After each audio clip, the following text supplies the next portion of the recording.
Chapter 16 In the Jolly Cricketers The Jolly Cricketers is just at the bottom of the hill, where the tram lines begin.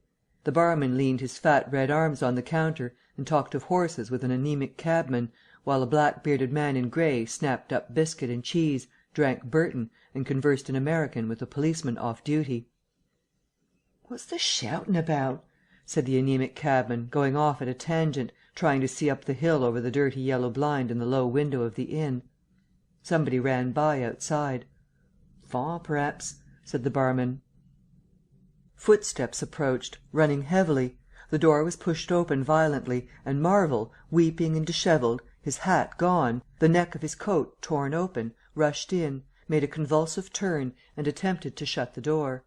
It was held half open by a strap. "Come in!" he bawled, his voice shrieking with terror. "He's coming! The invisible man! After me! For God's sake, help! Help! Help!" "Shut the doors," said the policeman. "Who's coming? What's the row?" He went to the door, released the strap, and it slammed. The American closed the other door. "Let me go inside," said Marvel, staggering and weeping, but still clutching the books. "Let me go inside. Lock me in. Somewhere. I tell you, he's after me. I've given the slip. He said he'd kill me, and he will." "You're safe," said the man with the black beard. "The door's shut. What's it all about?" "Let me go inside," said Marvel, and shrieked aloud as a blow suddenly made the fastened door shiver, and was followed by a hurried rapping and a shouting outside. "Hullo!" cried the policeman. "Who's there?" Mr. Marvel began to make frantic dives at panels that looked like doors. "You kill me. He's got a knife or something. For God's sake." "Here you are," said the barman. "Come in here," and he held up the flap of the bar. Mr. Marvel rushed behind the bar as the summons outside was repeated. "Don't open the door," he screamed. "Please don't open the door. Where shall I hide?" This invisible man, then?" asked the man with the black beard, with one hand behind him. "I guess it's about time we saw him." The window of the inn was suddenly smashed in, and there was a screaming and running to and fro in the street. The policeman had been standing on the settee staring out, craning to see who was at the door. He got down with raised eyebrows. "It's that," he said. The barman stood in front of the bar parlour door, which was now locked on Mr. Marvel, stared at the smashed window, and came round to the two other men. Everything was suddenly quiet. "I wish I had my truncheon," said the policeman, going irresolutely to the door. "Once we open, in he comes. There's no stopping him." "Don't you be in too much hurry about that door," said the anaemic cabman, anxiously. "Draw the bolts," said the man with the black beard, "and if he comes—" He showed a revolver in his hand. "That won't do," said the policeman. "That's murder." "I know what country I'm in," said the man with the beard. "I'm going to let off at his legs. Draw them bolts." "Not with that blinking thing going off behind me," said the barman, craning over the blind.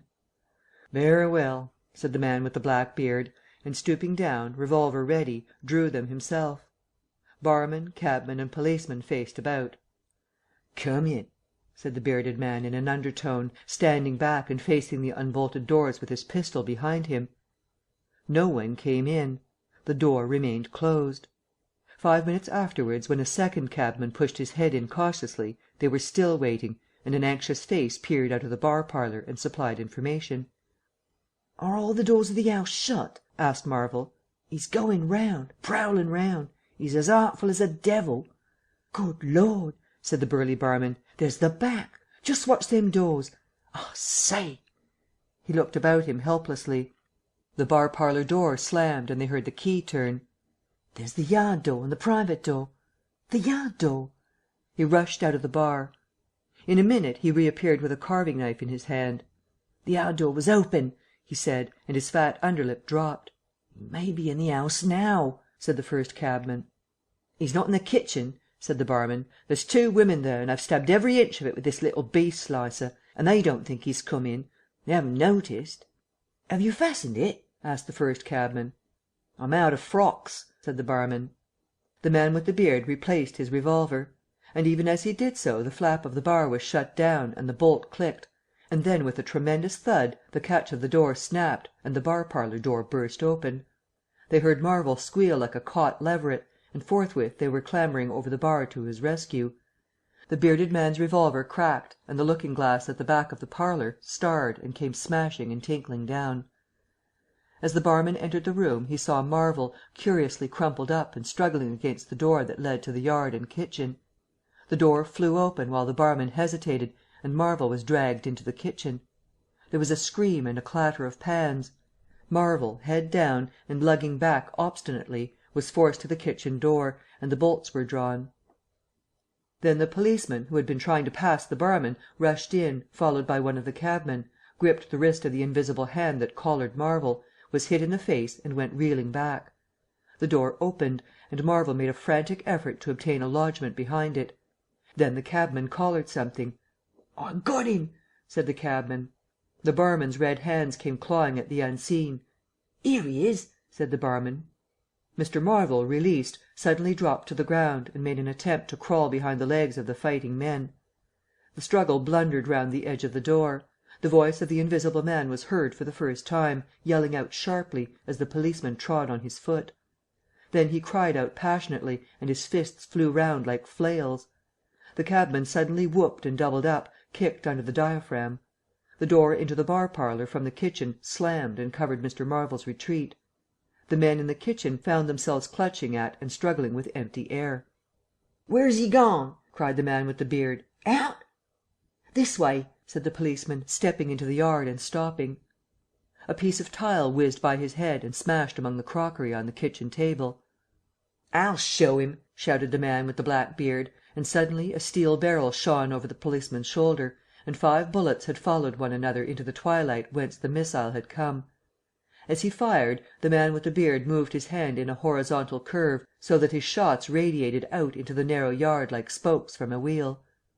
A silence followed. "5 cartridges," said the man with the black beard. "That's the best of all. 4 aces and a joker. Get a lantern, someone, and come and feel about for his body." Chapter 17. Dr. Kemp's Visitor. Dr. Kemp had continued writing in his study until the shots aroused him.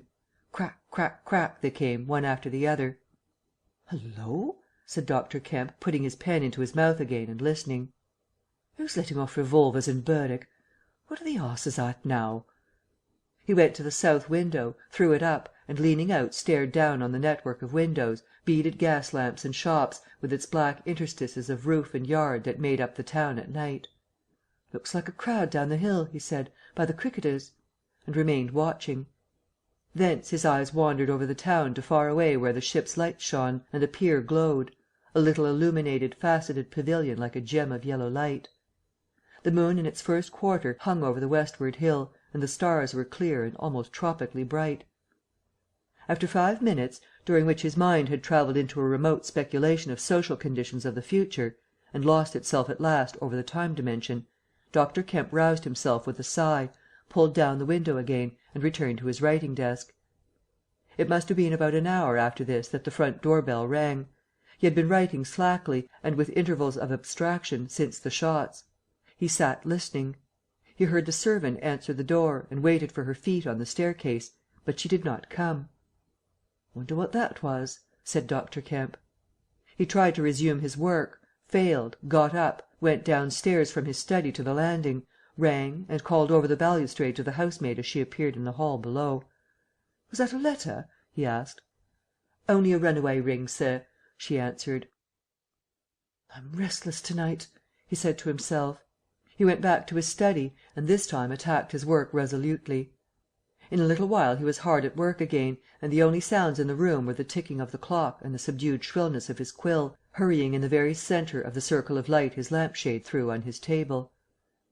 It was 2 o'clock before Dr. Kemp had finished his work for the night. He rose, yawned, and went downstairs to bed. He had already removed his coat and vest, when he noticed that he was thirsty.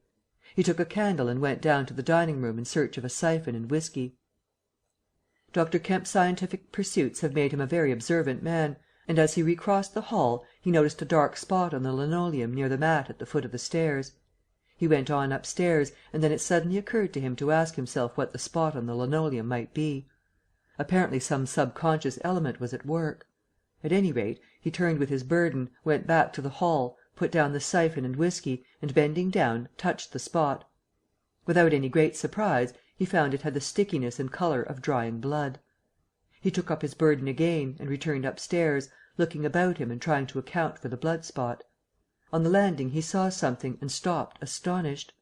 The door handle of his own room was blood-stained. He looked at his own hand. It was quite clean, and then he remembered that the door of his room had been open when he came down from his study, and that consequently he had not touched the handle at all. He went straight into his room, his face quite calm, perhaps a trifle more resolute than usual. His glance, wandering inquisitively, fell on the bed. On the counterpane was a mess of blood, and the sheet had been torn.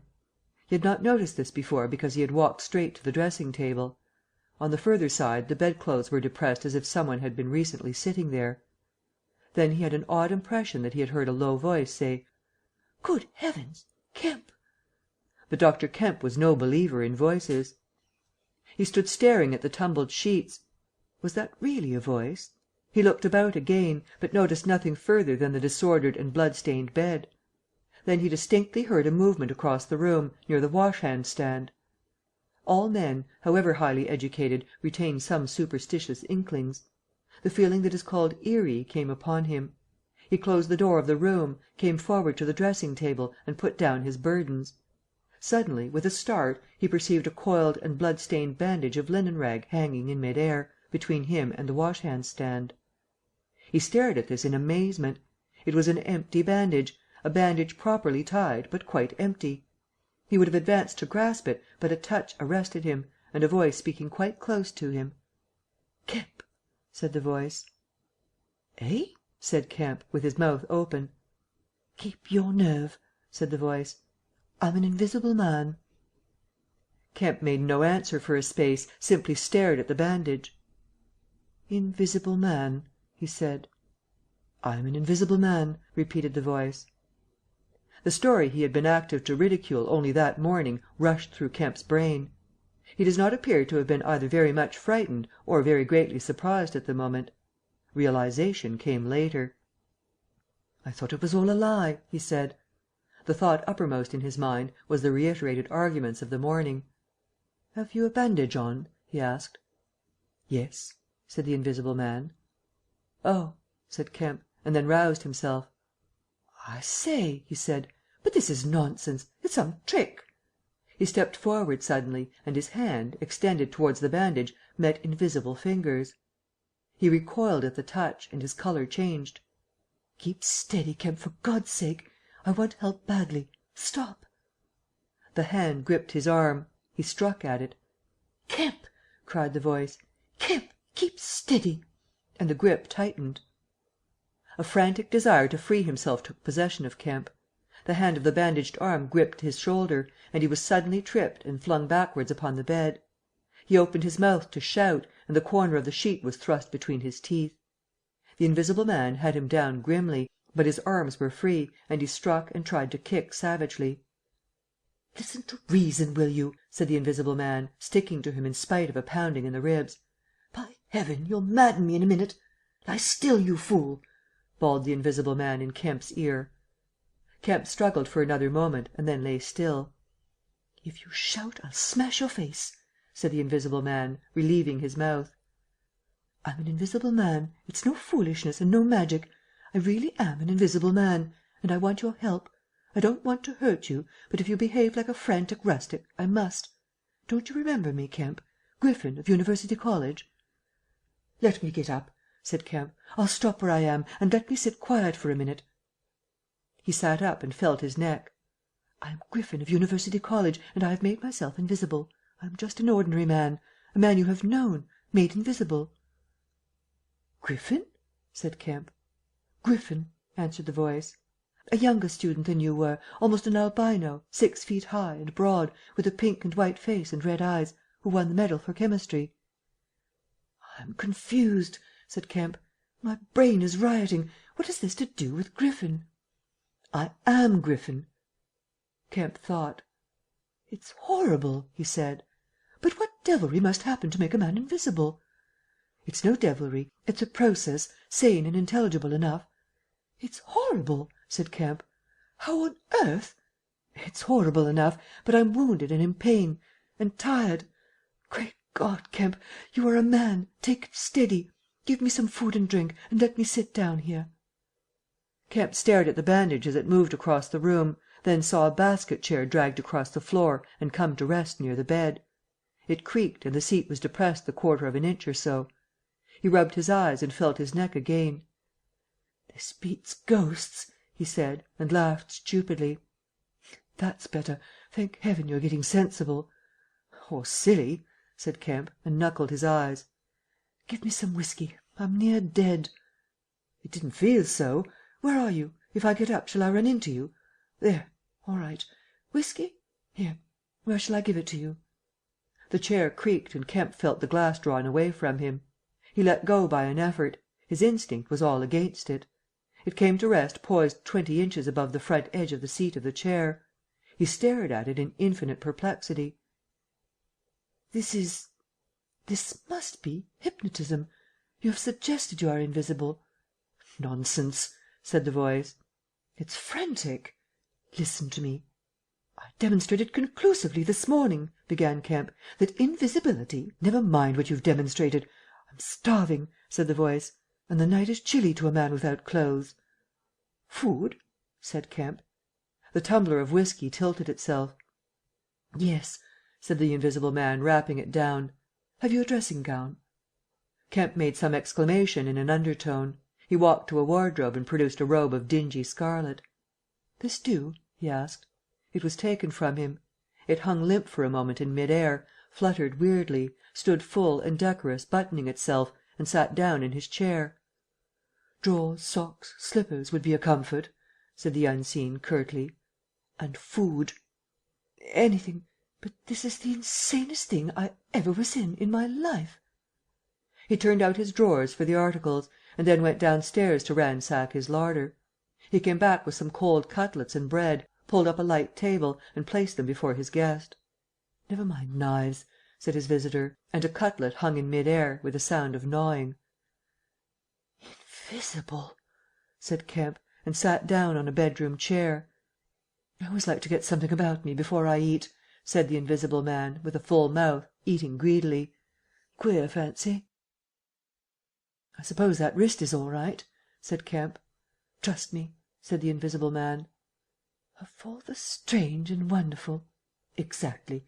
But it's odd I should blunder into your house to get my bandaging. My first stroke of luck.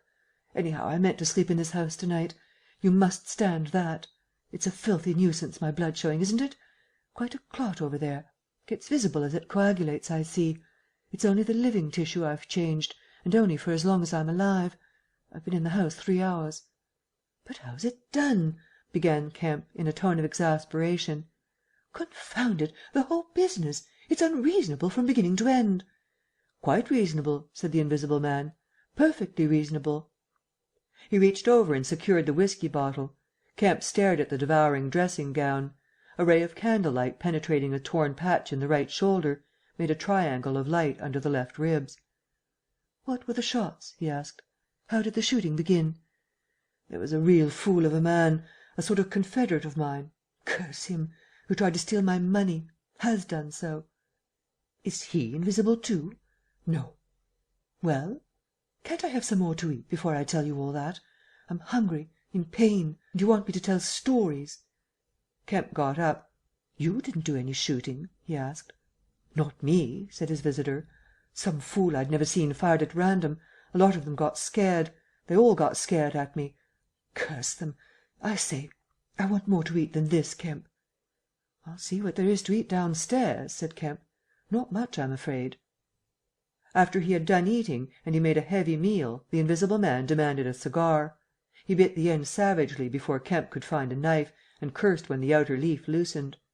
It was strange to see him smoking. His mouth and throat, pharynx and nares, became visible as a sort of whirling smoke cast. "This blessed gift of smoking," he said, and puffed vigorously. "I'm lucky to have fallen upon you, Kemp. You must help me. Fancy tumbling on you just now. I'm in a devilish scrape. I've been mad, I think. The things I've been through. But we will do things yet. Let me tell you." He helped himself to more whiskey and soda. Kemp got up, looked about him, and fetched a glass from his spare room. "It's wild, but I suppose I may drink." "You haven't changed much, Kemp, these dozen years. You fair men don't. Cool and methodical, after the first collapse. I must tell you, we will work together." "But how was it all done?" said Kemp. "And how did you get like this?" "For God's sake, let me smoke in peace for a little while, and then I will begin to tell you." But the story was not told that night. The invisible man's wrist was growing painful, he was feverish, exhausted, and his mind came round to brood upon his chase down the hill and the struggle about the inn. He spoke in fragments of marvel, he smoked faster, his voice grew angry. Kemp tried to gather what he could. "He was afraid of me, I could see that he was afraid of me," said the invisible man, many times over. "He meant to give me the slip, he was always casting about. What a fool I was! The cur! I should have killed him." "Where did you get the money?" asked Kemp abruptly. The invisible man was silent for a space. "I can't tell you to night," he said. He groaned suddenly and leaned forward, supporting his invisible head on invisible hands. "Kemp," he said, "I've had no sleep for near 3 days, except a couple of dozes of an hour or so. I must sleep soon. Well, have my room, have this room." "But how can I sleep? If I sleep, he will get away. Ah! What does it matter?" "What's the shot wound?" asked Kemp abruptly. "Nothing. Scratch and blood. Oh, God, how I want sleep!" "Why not?" The invisible man appeared to be regarding Kemp. "Because I've a particular objection to being caught by my fellow men," he said slowly. Kemp started. "Fool that I am," said the invisible man, striking the table smartly. "I've put the idea into your head.